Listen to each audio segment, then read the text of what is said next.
Assalamu alaikum wa rahmatullah. Barka da sake kasancewa a cikin wannan channel tamu mai albarka mai suna Our Trading. A cikin wannan bidiyo za mu nuna high probability breaker block da kuma mitigation block. Actual yadda breaker block take da kuma mitigation block. So da fari kafin mu shiga cikin shirin, idan wannan shine shigowarka ta farko cikin wannan channel, ka danna mana subscribe a mana like. Idan da question, mu haɗu a comment section. Thank you. So da fari, menene breaker block, menene kuma breaker block, mitigation block da kuma breaker block. So da mitigation block da kuma breaker block 'yan uwan juna ne, ɗan jumma ne da ɗan jummai. So duka aiki ɗaya suke yi. So breaker block, mitigation block dukansu is spelled OB. Order block ce wacce ta yi failing. Me nake nufi? Order block ce wacce ta yi failing. Yayin da aka zo aka taɓa maka order block ɗinka sai ta yi failing, ba ta yi holding price ta juya da shi ba. So wannan ta zama breaker ko kuma ta zama mitigation block. So bara na nuna mana a cikin zane. So da fari bana ɗauko fast ɗina. Yayin da market ta taho all the way from down, ta yi creating high, ta dawo, ta ƙara creating na high, so sai market ɗin ta dawo. So dawon da market ta yi, instead of wannan OB ɗin da take nan, akwai order block a nan, okay, bullish order block a nan. So wannan order block ɗin sai ta yi failing, sai market ɗin ta yi breaking haka. Da market ta yi breaking nata, ta yi trading below wannan order block namu, so aka taho haka, sai aka juya. To juyawan da za a yi yanzu, wannan wajen order block ɗin nan da ta yi failing, sunanta yanzu breaker block. Me yasa ta zama breaker block? Bara na nuna mana yanzu. Idan an dawo jikinta, muna so ta mai da price ya dawo ya ci gaba da trading zuwa low. Ya abin yake? Bara na yi makin wannan order block namu. So ka kaddara wannan ita ce order block namu da na yi makin. So kaga haka zai kasance. So wannan ita ce order block namu. Okay? Nan wajen zai zama muna da order block. An yi trading above. Da aka yi trading above sai aka dawo. Da aka dawo, so koma da za a yi wannan order block da ta yi failing, ba ta yi holding price ba, an yi trading below ita, so ita ce yanzu breaker block namu. Ta ta zama breaker block ba mitigation block ba, saboda wannan high ɗin da aka ɗauka, wannan high ɗin kaga an yi taking nasa, juyawan da kasuwan ta yayin da aka yi creating wannan OB ɗin ta samu power ɗin da ta tura price zuwa sama. Da ta tura price zuwa sama, sai da ya zo har ya yi breaking wannan high ɗin. Bara na zana mana high ɗin. So wannan shine high ɗin da nake magana. Okay? Ga shi nan. So wannan high ɗin market ta yi breaking nasa. Okay? Bayan an yi creating wannan OB ɗin namu. So wannan order block ɗin da aka yi breaking, so ita ce za ta kasance mana breaker block. Saboda an dawo an yi trading below ita, to yanzu an dawo jikinta, to anan za ka sami entry. Entry ne da kai a nan wajen. Ya za ka yi entry nan? Shine yayin da ka samu wannan a babban time frame, so za ka yi switching zuwa ƙaramin time frame ka samu naka. Ga short ɗinmu na ɗauko. So yayin da aka dawo jikin wannan failed OV ɗin, wato breaker block namu, sai ka zuba entry ɗinka a nan. Yayin da ka zuba entry naka a nan, sai ka nemi TP ɗinka, ka saka ta, SL ɗinka, sai ka saita SL ɗinka just above wannan that particular failed OV. A jikinta za ka saka SL ɗinka, samanta above. Okay? So in ka zuba entry naka, kai targeting TP naka recent low da aka yi creating. Okay? So yanzu bara mu yi scenario na buy kenan. Yayin da muke neman buy, sai aka zo aka mana ga pass namu. Okay? Market ta taho all the way up, come down. Okay? Market ta yi haka. Let's say we come to here. Then market grab this low, go above. Okay? When market come down, so anan muna da me, muna da wannan OB din da ta yi failing, bara na yi makin nata, so anan kana da entry, boom, kana da entry, bara na yi makin. Okay, let's say this is our failed OB, wannan order block din, akwai order block a nan wajen wanda ita ce ya kamata ta yi holding price yayin da market din ta taho daga ina, daga nan wajen, yayin da market din ta taho, so yanzu muna da long position namu a nan wajen. So long position ɗinka a nan, market za ta ɗauke ka, ka nemi mai recent high kenan in a buy scenario. SL naka sai ka seta ta ita ma, let's see.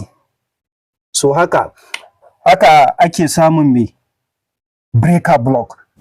So in the case of mitigation block zai kasance kamar haka, yayin da market ɗin ta taho all the way from down, aka yi creating high, aka zo aka yi creating wannan low ɗin, aka koma creating wannan, so sai market ɗin ta juya, ta yi breaking wannan OB ɗin. Yanzu a nan kana da order block, so order block ɗin nan sai ta yi failing, kamata yi ta tura price ɗin ya juya zuwa buy, so sai aka yi breaking, aka yi trading below ita, to wannan OB ɗin ita ce za ta koma mana me, ita ce za ta koma mitigation block. Ya za a yi ta zama mitigation block? Gashi zai kasance kamar haka. Okay, bara na sa mana position namu, ba mu yi makin OB namu. So nan kana da OB ɗin, so wannan order block ɗin da take nan ita ce za ka yi extending ɗinta to the right side, so yanzu za ta kasance mana mitigation block instead of breaker block. Me yasa ta bambanta da breaker block? Saboda ba ta yi grabbing wannan high ɗin ba, wannan high ɗin. Okay, yayin da aka yi creating OB ɗin nan, ta tura price above, so tura price ɗin da ta yi above ba a yi breaking na wannan high ɗin ba, so da an yi breaking na wannan high ɗin sunanta mitigation, sunanta breaker block, so don haka ba ta yi grabbing ba, sunanta mitigation block. So duka aikin su ɗaya ne, ita ma kaga yanzu za ta tura mana price zuwa down, not fast. Okay, so short position, our short position zai kasance a nan wajen.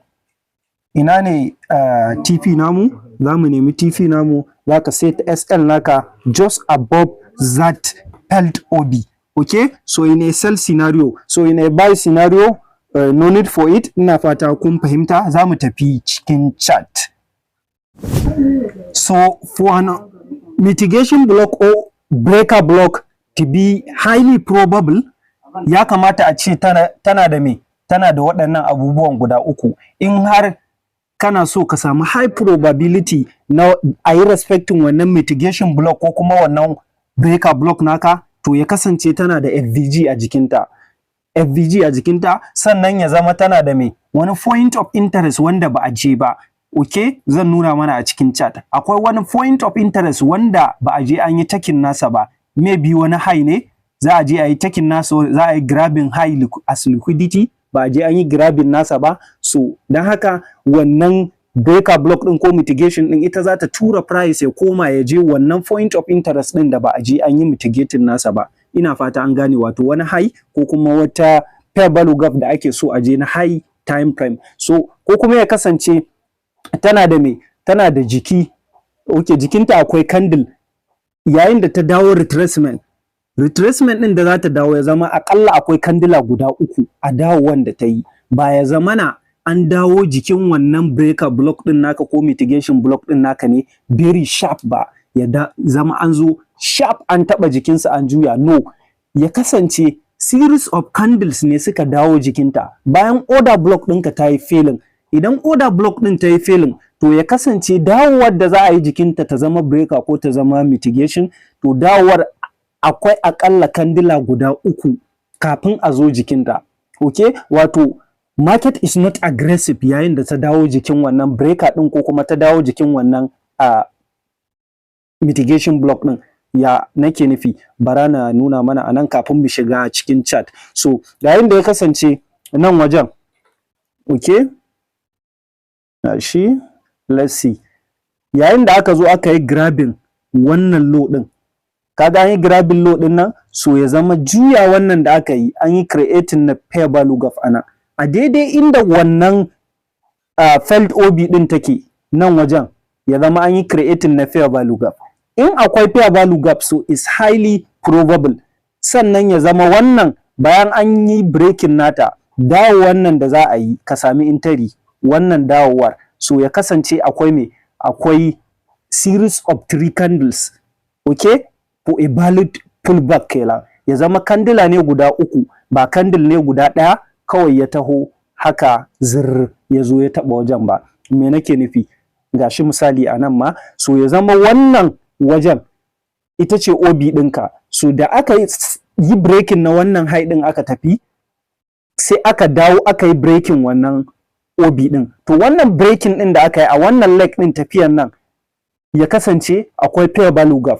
Fair value gap ɗin ya yi align da wannan breaker block ɗin so idan ya yi align da breaker block ɗin nan so wannan breaker block ɗin ko mitigation ɗin is highly probable sannan ya kasance wannan ƙasan nan da za a taho daga jikin breakanka za a taho ne a zo a yi grabbing na wani liquidity a ƙasan nan ya zama wannan tafiyan da aka yi still akwai wani waje da za a je a karɗin nan haka idan a buy ne ya kasance a saman nan akwai wani point of interest da za a je wani high da za a je a yi grabbing nasa ko kuma wani point of interest high time frame point of interest okay ina fata an gane haka in the case of mitigation block shi ma ya kasance tana da wannan fair value gap din sannan tana da wani point of interest da ake so a je okay ina fata an fahimta bara mu tafi cikin chart so in case of this muna da breaker block ko mitigation a nan wajen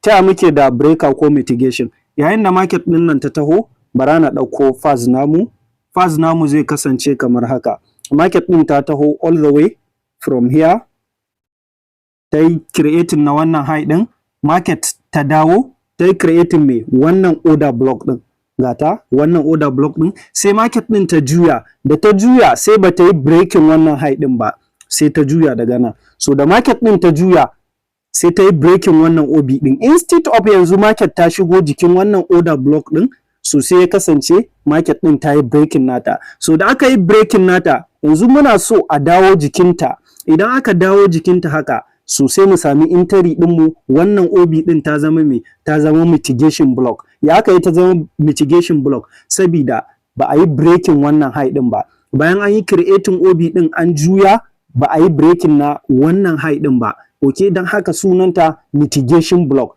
so an dawo jikinta so anan zaka samu intari naka ya zaka sami intari naka yadda zaka sami intari naka shine time frame alignment yanzu wannan kana 1 hour ne a 1 hour ka samu wannan mitigation din to don haka zaka yi switching zuwa 5 minute time frame a 5 minute time frame bayan an dawo jikin wannan breaker din naka sai ka nemi irin intari model din da kake yi idan 2022 model intari kake zaka nemi kaga market structure shift ne da sauran abubuwa market structure shift fair value gap sai ka harbe ta zuwa down menene TP ɗinka TP ɗinka wannan low ɗin shine TP naka okay so ko kuma inda ka hango point of interest a ƙasa da ka hango wanda ba a je an yi mitigation nasa ba me nake nufi bara na yi adjusting na screen nawa so yanzu kaga nan muna da wani point of interest gashi akwai wani low da muke so a zo a mana grabbing nan wajen wannan low ɗin ka gan shi in kai extending kaga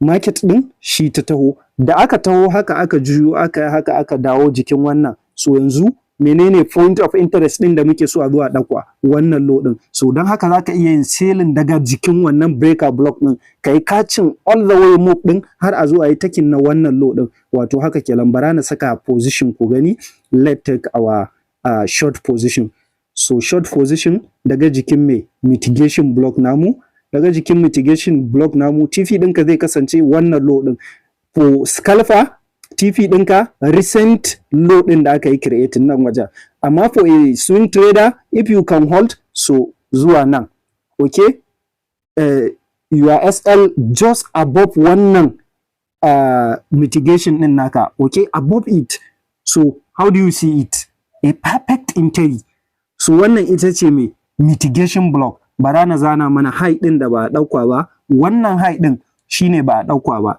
don haka an yi failure swing so wannan shi ake cewa failure swing market failed to break above wannan swing din. So don haka is called mitigation block. So how do you see it, my bro? So let's go to another example. Okay,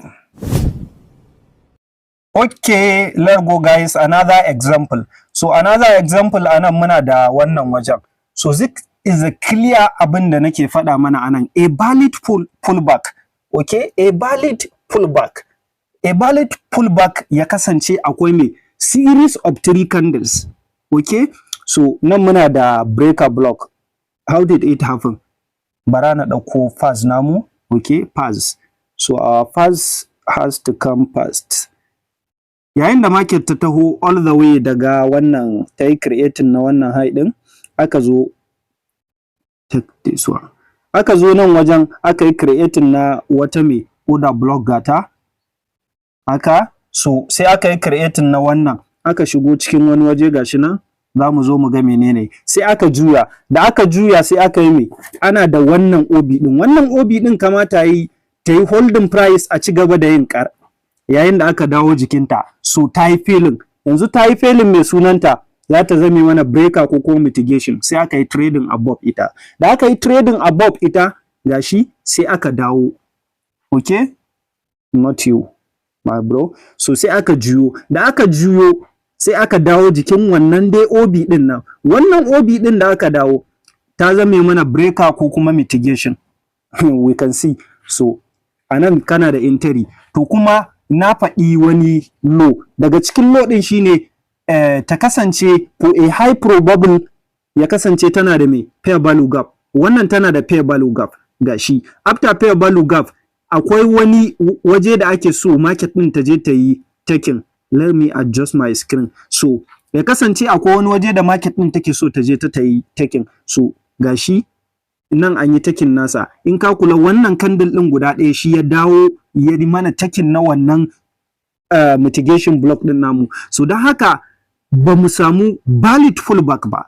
Babu valid pullback. Valid pullback ɗinmu ya kasance series of 3 candles. Yayin da za a dawo mana daga gashi nan wajen, let me see, let me show you. Daga nan wajen an taho ƙarɗin nan. To taho wannan da aka yi za a dawo jikin wannan mitigation block din namu a samu candle guda uku. So in this case candle ɗaya ne yayi ya taho ya shigo sai aka juya. So don haka irin wannan entry din ba ma recommending nasa, is low probability. Ya kasance pullback ne aka dawo a hankali little by little. Ya kasance akwai series of 3 candles, at least 3 candle.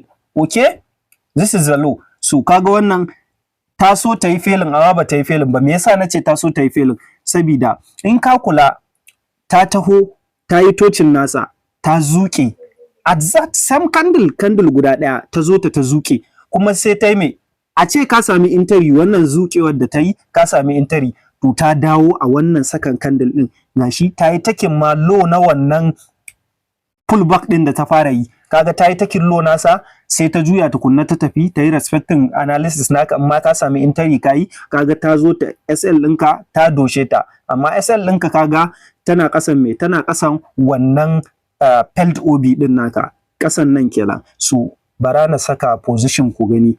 So sai ya kasance akwai wani high da ake so a je a ɗauka. In this case kaga high ɗin da muke so a ɗauka shine wannan wajen. To kaga already an yi taking nasa gashi wannan one candle ɗin da ya yi damaging duka dai ya yi taking point of interest ɗinmu da muke so a je. So don haka bai kamata mutum ya sami entry a nan wajen ba.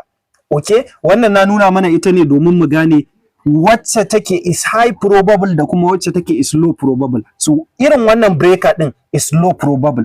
I don't recommend it. Okay, so bara mu tafi next example. So in our next example muna da me, let me delete this one. Okay, we have this. So in our next example we have this. Market ta taho all the way, this is our pass, all the way from this off. Okay, from here market ta taho all the way from nan ta zo ta yi creating na wannan high din, market din ta dawo ta yi creating wannan low din, ta juya. Idan ka kula nan muna da me, muna da order block. Market ta juyo haka, kaga me, retracement market ta juyo, kamata yayi anan ta yi holding ta juya ta ci gaba da yin kar. okay, so market it felt this order block sai ta yi failing, sai aka yi trading above ita, gashi aka tafi haka. Look at the move, very interested, okay. Bayan an tafi haka sai aka dawo mana jikin wannan dai order block din. So yayin da aka dawo is a valid pullback, aka dawo jikinta, an dawo jikin wannan mitigation block din naka gata. Ya aka yi na kira ta mitigation block saboda bata yi takin na wannan high din ba. Ita order block din nan da aka yi creating wannan last bullish candle din nan da aka yi creating nasu aka juyo, ba a yi takin na wannan low din ba. So da an yi takin wannan low din, ba za mu kira wannan mitigation ba, sai dai mu kira ta breaker block. So in this case sunanta mitigation block. So an dawo jikinta, yanzu muna da entry a nan wajen. Okay, yadda zaka sami entry ɗinka na faɗa muku ya danganta da irin entry ɗin da kake yi. Idan kana entry ne na ICT, okay, so zaka nemi 5-minute time frame, ka nemi market structure shift, ya danganta dai da entry ɗinka. So you have an entry from right from here. So zaka zuba entry ɗinka, let's see. Okay, sai mu ɗauko entry ɗinmu, it's a long position.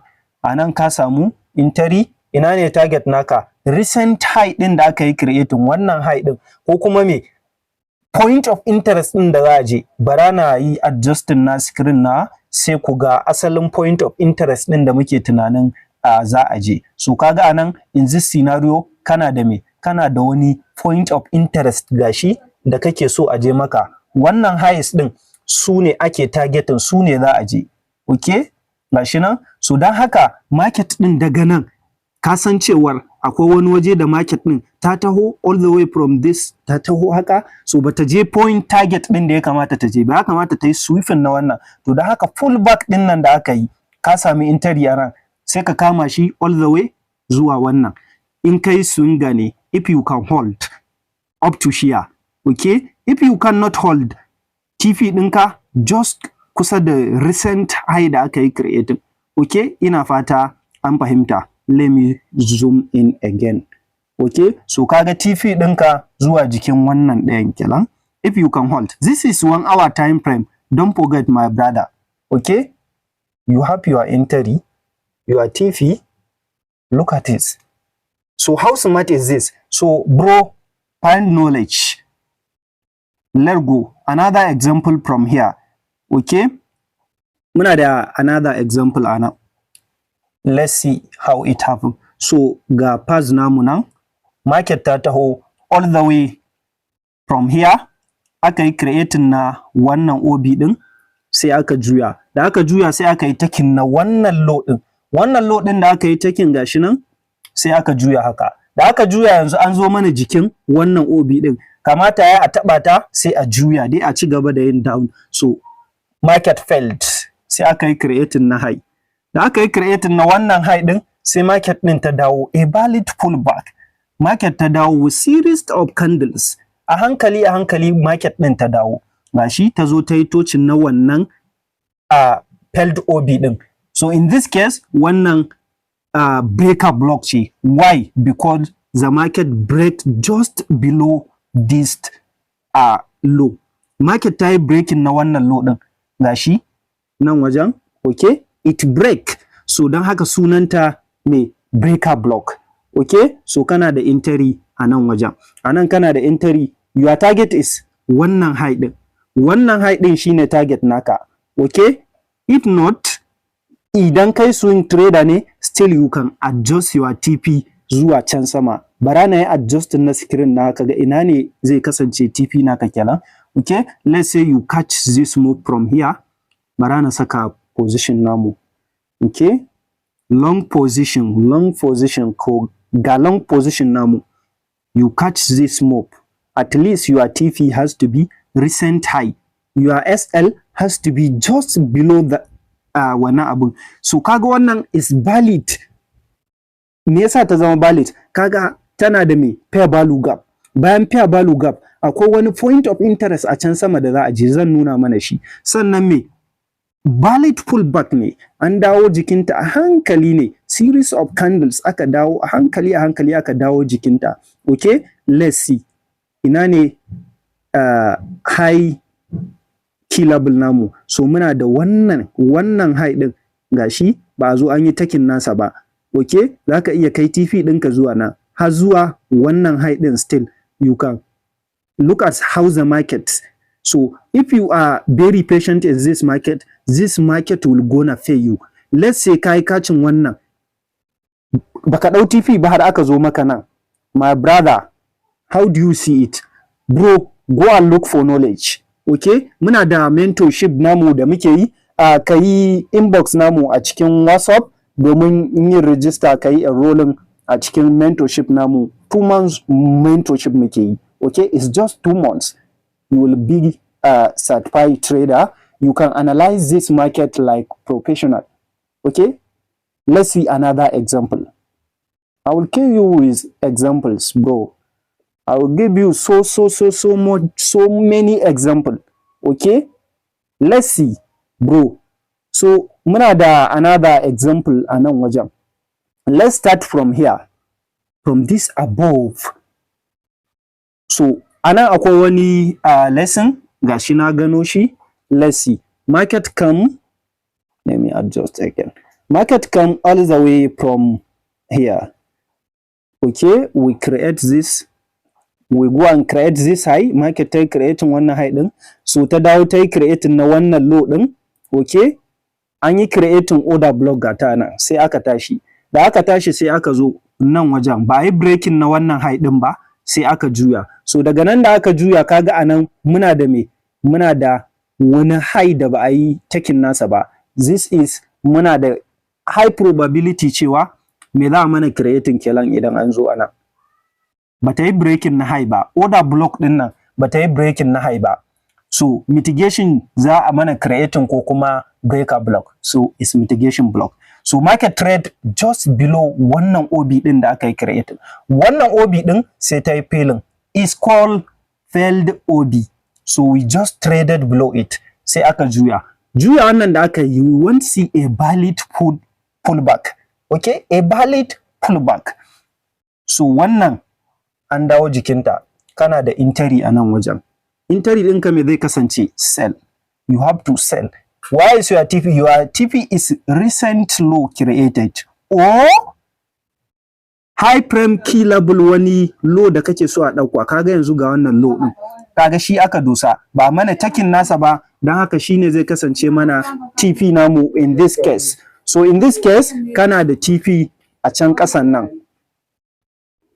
Okay.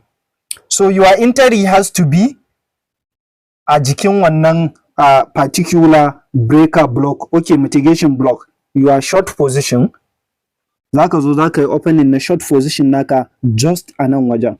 Ina ne TP naka? TP ɗinka recent wannan low ɗin ko kuma me overall target wannan low ɗin aka dosa. So where is your SL?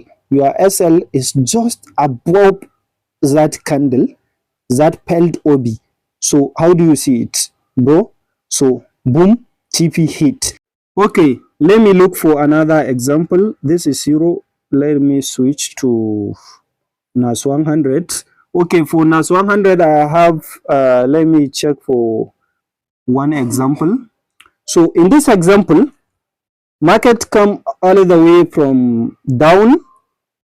Okay, market come from here, make this, create this OB, go down, market come to this order block, bearish order block. So this bearish order block say ta yi failing. Ya aka yi ta yi failing? We mini trading above ita. So we trade above wannan OB din. Wannan OB din sai aka dawo jikinta ga ta nan. So wannan OB din an dawo jikinta yanzu za ta zame mana breaker block. Me yasa za ta zame mana breaker block? Saboda an yi breaking na me? An yi breaking na wannan low din. Yayin da aka yi creating na exact wannan OB din sai aka yi trading below. So trading below, we break below this. So don haka is breaker block. Okay, so an dawo jikinta nan muna da entry. Ina ne TP namu? Mun yi entry anan. TP namu is just recent high, wannan high din ko kuma me overall POI naka da kake tunanin za a je. Kaga muna da wannan, sannan muna da wannan.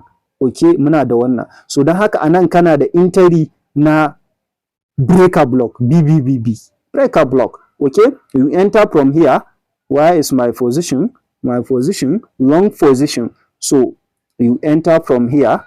Your target is recent high, recent swing. This is your target, or way, or this one, or even this above. Where is your SL? Below wannan me ake cewa breaker din ko kuma mitigation din. So this is how it is. Boom, bro, look at it. You hit TP. So who is the master of this market? The master of this market shine wanda ya tsaya ya koya.